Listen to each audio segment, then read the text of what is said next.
Hello दोस्तों, मैं अविरल वत्स हूं। एनएचएस स्कॉटलैंड में एक डॉक्टर हूं और प्रशिक्षण से एक वैज्ञानिक भी हूं। आज मैं आपके साथ एक ऐसे विषय पर बात करने के लिए यहां हूं जिसे हम अक्सर सामान्यतः महसूस करते हैं, पर अक्सर ही उसे गलत समझ लेते हैं। छाती में दर्द या चेस्ट पेन। छाती में दर्द एक ऐसा लक्षण है जिसे समझना बहुत महत्वपूर्ण है, क्योंकि एक छोटी सी समस्या से लेकर यह एक गंभीर मेडिकल कंडीशन का संकेत हो सकता है। आज हम नाइस गाइडलाइंस पर आधारित जानकारी के बेसिस पर छाती के दर्द को गहराई से समझेंगे। ये guidelines national institute of clinical excellence के द्वारा हम डॉक्टर्स के लिए तैयार की गई हैं, ताकि हम सबसे उच्च स्तर की पेशेंट केयर प्रदान कर सकें। हम छाती में दर्द की परिभाषा, उसके विभिन्न प्रकार और इनका महत्व, ये सब समझेंगे।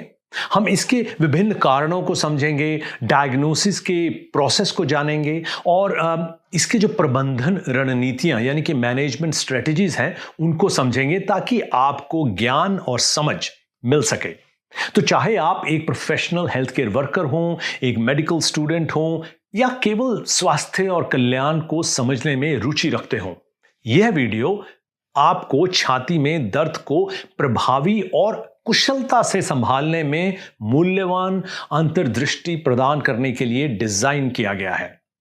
आइए हम मिलकर इस ज्ञान यात्रा पर निकलते हैं और छाती के दर्द के रहस्यों को सुलझाने में या समझने में कोशिश करते हैं। शुरू करते हैं। तो सबसे पहले चेस्ट पेन के बारे में कुछ चीजें, 6-7 चीजें जो हैं, उनका ज्ञान होना बेहद जरूरी है।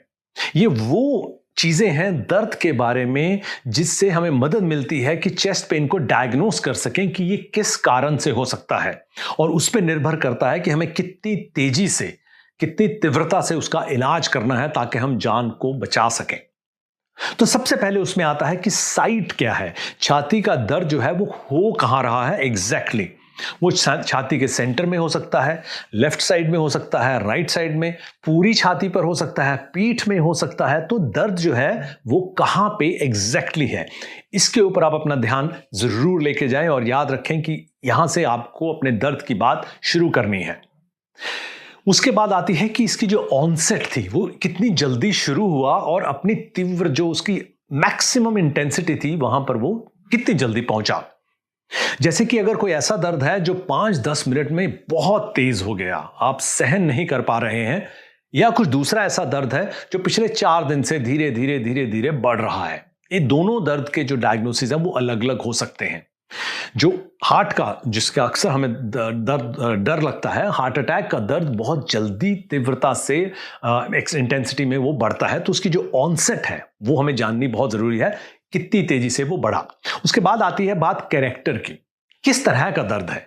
ये एक शार्प दर्द है, बहुत तीखा दर्द है, या एक मीठा मीठा दर्द है जो होता रहता है, कई दिनों से चल रहा है, या एक क्रशिंग पेन है जो कि जैसे कि एक हाथी आपकी छाती पे बैठ गया हो, एकदम जकड़ ली हो छाती को, बहुत बड़ा बोझ हो, ये वैसा दर्द है। या फिर एक जलन है, जैसे कि कुछ अंदर जलन सी हो रही है, वैसा दर्द है। तो इसका कैरेक्टर जानना बहुत जरूरी है कि ये दर्द किस तरीके का है।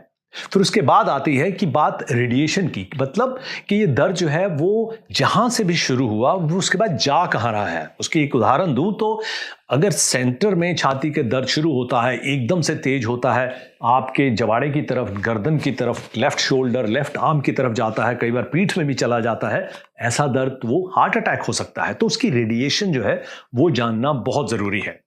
उसके साथ बात आती है कि एसोसिएटेड सिम्टम्स क्या हैं और साथ में क्या हो रहा है। क्या आपको बाकी सिम्टम्स, जैसे कि आपका सांस फूल रहा है, आपको चक्कर आ रहे हैं, या बेहोशी हो रही है, आपको उल्टी आने का मन कर रहा है या उल्टी हो रही है, ये सब चीजें भी जानना उसके साथ बहुत जरूरी है। उसके बाद उसकी टाइमिंग क्या है, कि वो कब से छाती में दर्द वो जो है वो प्रेजेंट था, कब से वो छाती में दर्द हो रहा था। अभी शुरू हुआ, 15 मिनट पहले शुरू हुआ, 2 दिन से चल रहा है, 6 हफ्तों से दर्द हो रहा है क्योंकि खांसी चल रही है। इन सब के जो डायग्नोसिस हैं वो अलग अलग हैं। तो टाइमिंग का होना भी हमारे लिए बहुत जरूरी है। और इसके साथ जरूरी है कि ऐसे कौन से फैक्टर्स हैं जिससे कि ये दर्द बदतर होता है या बेहतर होता है। बदतर होने की आपको एक उदाहरण दूं कि मान लीजिए आप आराम से बैठे हैं, दर्द नहीं है, आपने कुछ सीढ़ियां चढ़ी या आप तेजी से बस की तरफ भागे, वो एक एक्सर्शन हो गई, उससे दर्द बढ़ गया। फिर आपने आराम किया, 2 मिनट 10 मिनट बैठे, वो दर्द कम हो गया, तो वो रिलीविंग फैक्टर हो गया। आपने पैरासिटामोल खाई, दर्द चला गया और 4-6 घंटे बाद फिर आ गया। ये एग्रीवेटिंग या रिलीविंग फैक्टर्स होते हैं, इनका जानना बहुत ज़रूरी है, क्योंकि अगर हमें ऐसी चीज़ें पता लगती हैं कि वो दर्द एक्सर्शन से, जैसे कि तेज़ भागने से, सीढ़ियाँ चढ़ने से बदतर हो गया, तो वो हार्ट अटैक हो सकता है। बैठने से आराम मिल गया, वो एक अनस्टेबल एंजाइना, स्टेबल एंजाइना हो सकता है। तो ये जानना ज़रूरी है कि कैसे वो कम या बढ़ता है। उसके बाद आती है कि उसकी सिविरिटी कितनी है, तीव्रता कितनी है। मान लीजिए 0 आप देते हैं कि कोई दर्द नहीं है, 10 नंबर आप उस दर्द को देते हैं आपकी जिंदगी का सबसे खतरनाक दर्द जो था। 1 से 10 के बीच में आप अपने इस दर्द को उसका आंकलन कीजिए, जानिए कि वो 4 है, 5 है, 9 है, 2 है, कितना है। इसकी सबसे ज़्यादा अहमियत ये है कि जब हम कुछ दवा देते हैं या हमें लगता है कि वो कम हो रहा है, तो हम बता सकते हैं कि दवा लेने के बाद 7 से 3 पर आ गया है, या हम कहें कि नहीं, दवा ले ली है लेकिन वो 7 से 9 पहुंच गया है, तो उसकी सिविरिटी जानना बहुत ज़रूरी है। तो इन 6-7 स्पेसिफिक चीज़ों के बाद हम जानते हैं कि छाती में जो दर्द होते हैं वो किन कारणों से होते हैं। सबसे ज़रूरी और सबसे पहला नंबर का जो दर्द जिसकी हमें अक्सर चिंता होती है वो है कि ये हृदय के कारण तो दर्द नहीं है, जो चेस्ट पेन है वो कार्डियक तो नहीं है, और उसमें भी सबसे ज़रूरी है कि ये कोई एक्यूट कोरोनरी सिंड्रोम तो नहीं है, जिसमें जो दर्द है वो एकदम से शुरू होता है। जैसे मैंने ऑनसेट की बात की, वो सडन ऑनसेट होती है, छाती के बीचों बीच में एकदम क्रशिंग सी चेस्ट पेन होती है, और जो दर्द है वो रेडिएट करता है कंधे की तरफ, लेफ्ट आर्म की तरफ, गर्दन, जबाड़े की तरफ, और ये दर्द की जो ड्यूरेशन है वो 20 मिनट से ज़्यादा अक्सर होती है। तो ये एक्यूट कोरोनरी सिंड्रोम हो सकता है, जिसको कि हम आम भाषा में हार्ट अटैक भी कहते हैं। और इसका जो इलाज है, हमें बहुत जल्द से जल्द, मिनटों में हमें उसका इलाज शुरू करवा लेना चाहिए। कोई हमें उसकी कोई औषधि नहीं लेनी है, कोई घर में कुछ ट्राई नहीं करना है, हमें जल्द से जल्द सही डॉक्टर के पास, साइंटिफिक डॉक्टर के पास उसका इलाज शुरू करना है, क्योंकि हम उसमें जान का खतरा बहुत बड़ा होता है। कई बार इस दर्द के साथ और भी एसोसिएटेड सिम्टम, जैसे मैंने पहले कहा कि पसीना बहुत आ सकता है, आपकी हथेलियों में बहुत पसीना हो सकता है, उल्टी आने का दिल कर सकता है, सांस फूल सकता है, ये एसोसिएटेड सिम्टम्स हो सकते हैं। और जो सिम्टम्स हैं वो आपके जो दर्द है वो जैसा आपने भाग लिए या सीढ़ियां चढ़ गए उससे वो बदतर हो सकता है। तो वर्सनिंग सिम्टम्स उसके ये हैं। इंप्रूव हो सकता है अगर आपने वो जीभ के नीचे वाला स्प्रे अगर लगाया, GTN स्प्रे जिसको कहते हैं, उससे वो कम हो सकता है। तो ये अगर ऐसा हो रहा है तो ये एक्यूट कोरोनरी सिंड्रोम हो सकता है, जिसके लिए हमें तुरंत मेडिकल डॉक्टर की सलाह और दवा जो है वो जल्द से जल्द शुरू करवा लेनी चाहिए। उसके बाद बात आती है स्टेबल एंजाइना की। ये भी सडन ऑनसेट है, सेंट्रल आपकी छाती के बीचों बीच होता है, वही लेफ्ट आर्म में, गर्दन में, जबाड़े में, इन सब में जा सकता है, लेकिन ये 20 मिनट से कम दर्द होता है। और ये इसकी जब दर्द ठीक होता है तो दर्द हमेशा, मतलब एकदम आपने आराम किया और दर्द चला गया, इसको हम स्टेबल एंजाइना कहते हैं। ये अक्सर जो है एक्सर्शन से, भाग दौड़ से ये शुरू हो जाता है, सीढ़ियां चढ़ने से शुरू हो जाएगा, लेकिन जैसे ही आपने GTN स्प्रे किया या आपने रेस्ट किया, ये चला जाता है। इसमें भी आपकी सांस जो है वो फूल सकती है जब ये दर्द आता है। तो ये था आपका स्टेबल एंजाइना। फिर उसके बाद तीसरे नंबर का जो कार्डियक कॉज है, उसमें हम सारे जो बाकी के कॉजेज हैं, कारण हैं, उनको इकट्ठा कर देते हैं, जिसको हम ये कह देते हैं कि अन्य जो हृदय संबंधित कारण हैं वो एक साथ डिस्कस करते हैं, लेकिन वो भी बहुत ज़रूरी हैं। वो थोड़े कम कॉमन होते हैं, लेकिन वो बहुत ज़रूरी हैं। उसमें सबसे पहले नंबर पे आता है डिसेक्टिंग थोरेसिक एन्यूरिज्म। इसमें जो खून की धमनी होती है उसमें दरार आ जाती है, जिससे कि छाती में बहुत तेज दर्द हो सकता है। दूसरा है पेरिकार्डाइटिस। इसमें हृदय की जो झिल्ली होती है, उसके बाहर की जो कवरिंग होती है, उसमें सूजन हो जाने से छाती में दर्द और बेचैनी महसूस होने लगती है। फिर आता है कार्डियक टैम्पोनेड। अब कार्डियक टैम्पोनेड जो हृदय के आसपास के क्षेत्र में तरल पदार्थ का जो संचार होने का जो होता है, उससे वो जो दबाव है, आपका जो हृदय है उस पर जो दबाव है वो बढ़ने लग जाता है, जिससे कि दर्द और जो आपका सांस लेने की क्षमता है, श्वास की कमी जो है वो होने लग जाती है। और जो अन्य जो हृदय संबंधित जो कारण है उसमें मायोकार्डाइटिस भी एक बड़ा कारण है, जिसमें कि हृदय की जो मांसपेशियां हैं, हार्ट के जो मसल्स हैं, उनमें सूजन हो जाती है, इन्फ्लेमेशन हो जाती है और उससे भी छाती में दर्द, थकान रहने लग जाती है, बुखार भी हो सकता है मायोकार्डाइटिस में। उसके बाद आता है एक्यूट कंजेस्टिव कार्डियक फेलियर। ये जो कार्डियक फेलियर का जो दर्द है, इसमें हृदय की कमजोरी के कारण शरीर में तरल पदार्थ का जो जो जो संचार है वो बढ़ जाता है, जिससे कि सांस फूलने और छाती में दर्द हो सकता है। आपके टांगों में, लेग्स में स्वेलिंग भी हो सकती है। उसके बाद आता है बात एरिथमियाज की। अब एरिथमिया जो है वो हृदय की धड़कन में अनियमितताओं के कारण होती हैं। जो आपके दिल की धड़कन का जो रिदम है वो खराब होना शुरू हो जाता है। इससे छाती में दर्द हो सकता है, चक्कर आ सकते हैं और बेहोशी के लक्षण हो सकते हैं। जैसा मैंने पहले कहा, जब हार्ट अटैक आता है तब बेहोशी नहीं होती है इतनी, लेकिन अगर आपको छाती में दर्द हो रहा है, चक्कर आ रहे हैं और बेहोशी हो रही है, तो ये एरिथमियाज हो सकते हैं। इन सब चीज़ों में हमें तुरंत डॉक्टर की सलाह लेनी चाहिए और जल्द से जल्द हमें इलाज जो है हमारा शुरू करवा लेना चाहिए। तो ये थे मेन कार्डियक कॉजेस, हृदय के संबंधित कारण जो हमारे छाती में दर्द करते हैं। उसके बाद बात आती है रेस्पिरेटरी, सांस लेने वाले जो जो श्वसन संबंधित कारण हैं वो क्या हैं। इसमें पल्मोनरी एम्बोलिज्म बहुत अहम है, क्योंकि इसमें भी जानें बहुत जल्दी जाती हैं। पल्मोनरी एम्बोलिज्म, इसमें जो आपके जो जो जो श्वसन के जो तंतु हैं, जो छोटे छोटे अंदर हमारे रेस्पिरेटरी सिस्टम के जो एरियाज होते हैं, उनमें एक रक्त का ब्लड क्लॉट या रक्त का धक्का जो है वो वहां पे बन जाता है, उसको ब्लॉक कर देता है, और जिससे कि छाती में तेज दर्द हो सकता है। सांस की कमी भी हो सकती है, कई बार नहीं भी होती, और तेज धड़कन हो सकती है। अगेन, इसीलिए छाती के दर्द हमें जल्द से जल्द डायग्नोज करवाना बहुत जरूरी है। उसके साथ रेस्पिरेटरी कॉजेज में सांस के जो और कारण हैं, उसमें आता है न्यूमोथोरैक्स और टेंशन न्यूमोथोरैक्स। ये तब होता है जब हवा छाती में जो लंग्स हैं उसके बाहर और फेफड़े के बीच के स्थान में चली जाती है, जिससे कि जो छाती में दर्द और सांस लेने में कठिनाई होती है, और वो जो प्रेशर है वो लंग्स पर पड़ना शुरू हो जाता है। न्यूमोथोरैक्स के बाद बात आती है कि कम्युनिटी एक्वायर्ड निमोनिया भी होता है, जिसको हम निमोनिया कहते हैं आम भाषा में।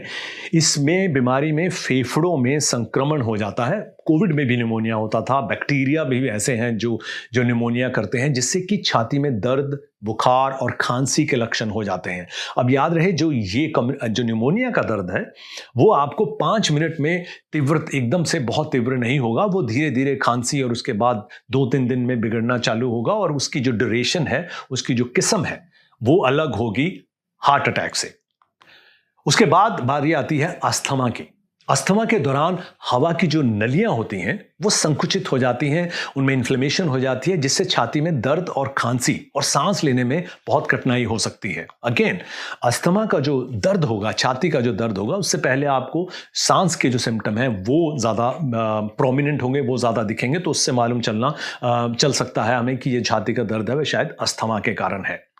उसके बाद प्लूरल एफ्यूजन, फेफड़ों के आसपास, जैसे हृदय के आसपास भी एक झिल्ली होती है, ऐसे ही फेफड़ों के बाहर भी आसपास क्षेत्र में जो तरल पदार्थ है वो इकट्ठा होना शुरू हो जाता है, जिससे छाती में दर्द और सांस लेने में कठिनाई हो सकती है। हृदय यानी कि हार्ट कार्डियक रीजंस के बाद, रेस्पिरेटरी रीजंस के बाद जो बाकी के कारण हैं, उनको हम एक साथ अदर कॉजेज में जोड़ देते हैं, जिसमें सबसे पहले आप गैस्ट्रोएंट्रोलॉजिकल कॉजेज बताइए, या कि पेट के संबंधित जो समस्याएं हैं जो कि बहुत कॉमन होती हैं, जैसे कि एक्यूट पैंक्रेटाइटिस हो गया, इसोफेजियल, आपकी जो फूड पाइप होती है उसका रप्चर हो जाना, जो पेप्टिक अल्सर डिजीज है उससे हो सकता है, गैस्ट्रोइसोफेजियल रिफ्लक्स, जिससे कि जो एसिड है पेट का वो उछाल ऊपर को लेता है, उससे भी छाती में दर्द हो सकता है। और जैसा मैंने कहा, ये जो दर्द होगा उछाल वाला, एसिडिटी वाला, ये अक्सर बर्निंग पेन होगा, या आपको हफ्तों से चल रहा होगा।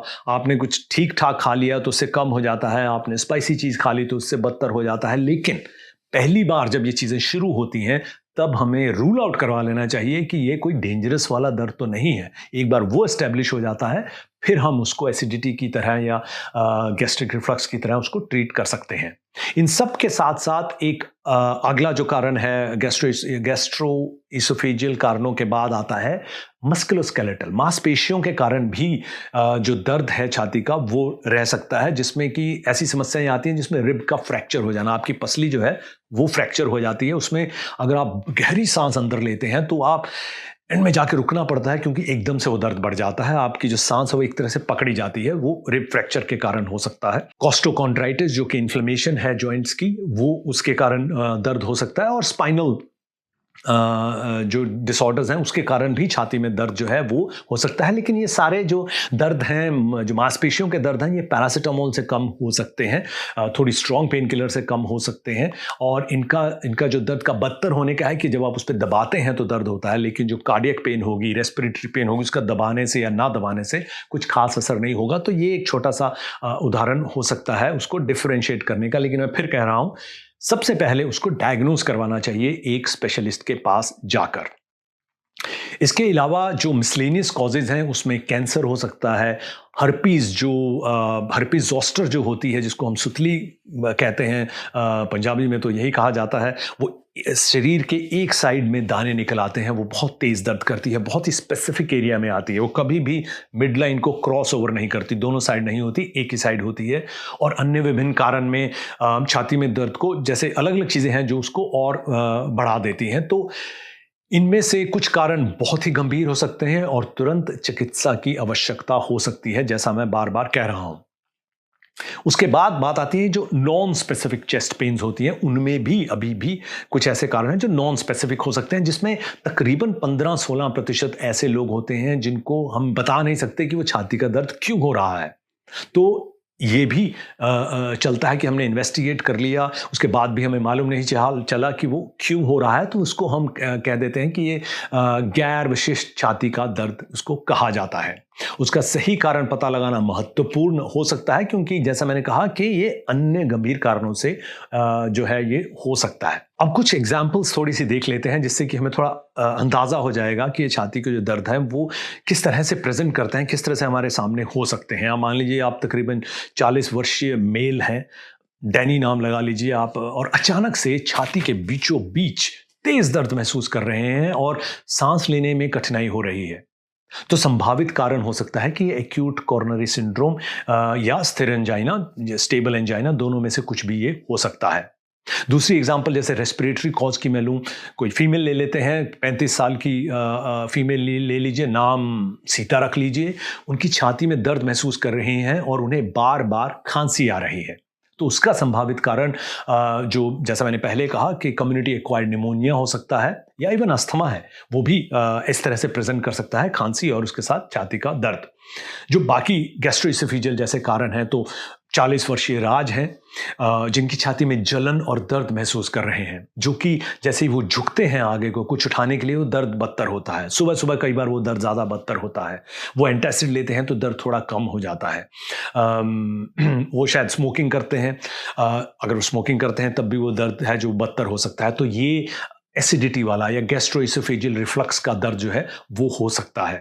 अगर मस्कुलोस्केलेटल का हम एग्जाम्पल लें, तो मान लीजिए श्याम है, 30 वर्षीय श्याम है, जिनकी छाती में अचानक दर्द जो है महसूस कर रहे हैं। खासकर जब वो कुछ करते हैं, कुछ मूवमेंट्स करते हैं, तो उसमें किसी खास जगह पर दर्द होता है। अगर वो मूवमेंट नहीं कर रहे तो शायद दर्द नहीं होता।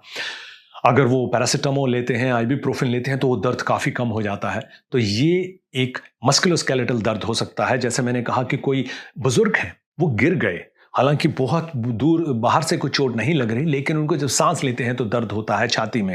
हाथ कहीं पे लगाएंगे तो बहुत दर्द करता है, वो रिब फ्रैक्चर हो सकता है।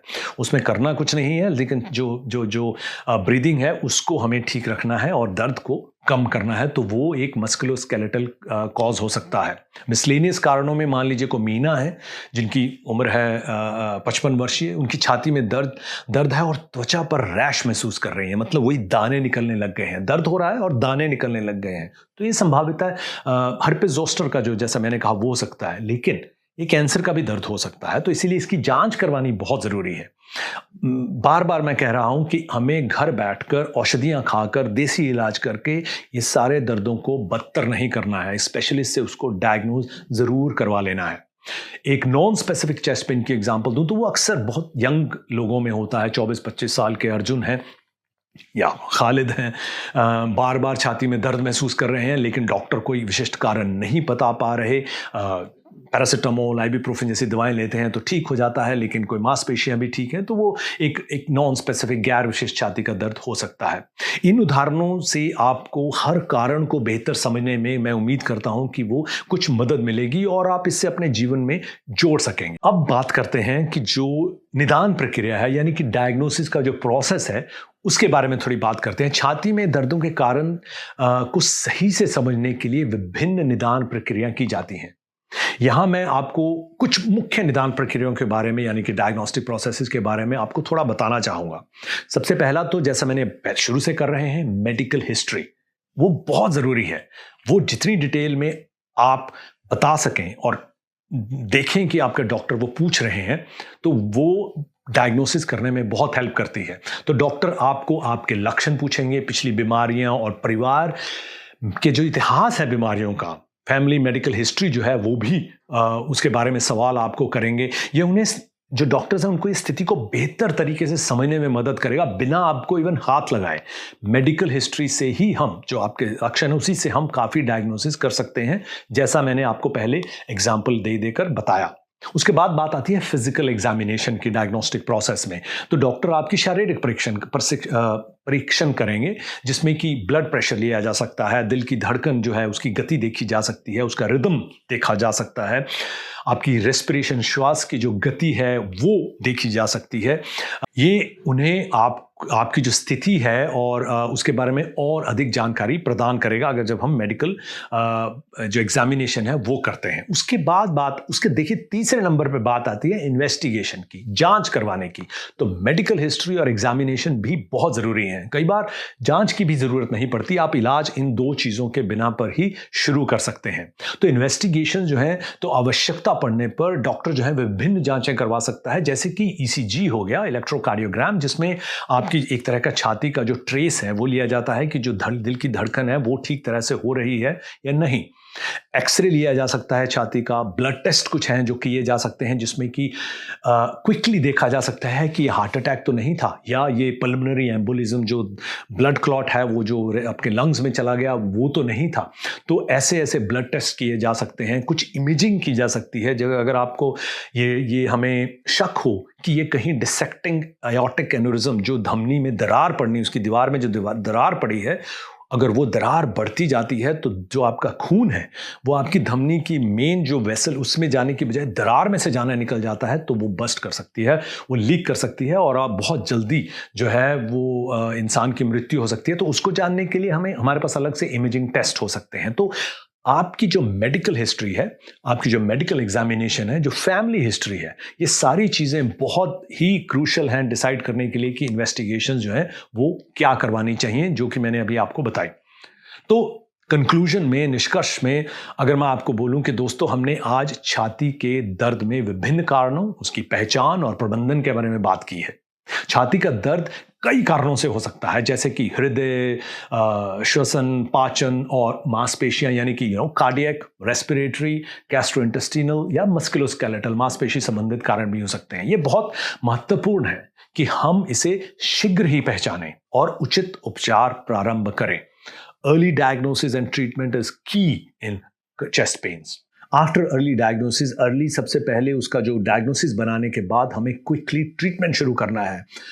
और दोस्तों, ये बहुत ज़रूरी है, जो ट्रीटमेंट लेना है वो भी एविडेंस बेस्ड। नाइस गाइडलाइंस की जो मैं बात कर रहा हूं, उसमें हमें बताया भी जाता है कि कौन सा एविडेंस बेस्ड ट्रीटमेंट किस सिचुएशन में सबसे ज़्यादा बेहतर पेशेंट केयर दे सकता है। ये दुनिया भर में अलग अलग गाइडलाइंस अवेलेबल हैं डॉक्टर्स को। तो एविडेंस बेस्ड इलाज करवाएं, ताकि जो छाती के दर्द के कारण जो मौतें हो रही हैं उसको हम कम कर सकें, और बिना आपके पैसे की, बिना आपके हेल्थ की वेस्टेज के हम जाने भी बचा सकें और साइंस को भी आगे बढ़ा सकें। मैं उम्मीद करता हूं कि आपको ये जो मैंने डिटेल में छाती के दर्द के बारे में वीडियो बनाया वो पसंद आया होगा। अगर आपको लगता है कि ये जानकारी अहम है, तो दोस्तों इसको अपने प्रियजनों, परिजनों के साथ, दोस्तों के साथ शेयर जरूर कीजिएगा। सिर्फ आपके शेयर भर करने से ये बहुत जाने भी बचा सकता है। ध्यान रखिएगा दोस्तों।